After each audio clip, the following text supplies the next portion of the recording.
ni ushirika na biashara ndogo ndogo. Wakenya wengi wako kwa biashara ndogo ndogo.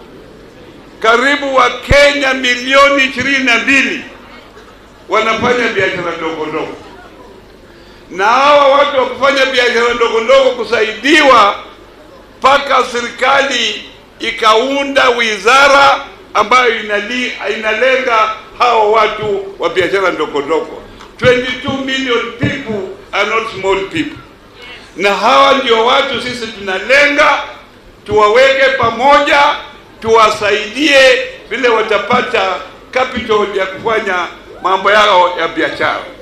Nataka watu wangu mjue ya kwamba ukitaka kuwa tajiri mpaka ufanye biashara.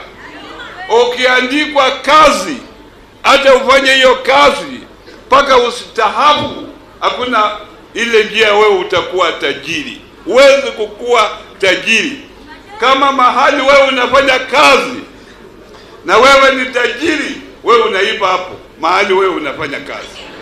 Lakini mshahara peke yake iwezi kufanya wewe kuwa nini? Ndio kwa sababu serikali imeamua these 22 million people wasaidiwe wafanye biashara, ndio hao waweze kuwa na pesa mfukoni, wasaidie watu wao waendelee mbele kwa mambo ya uchumi, si ndio?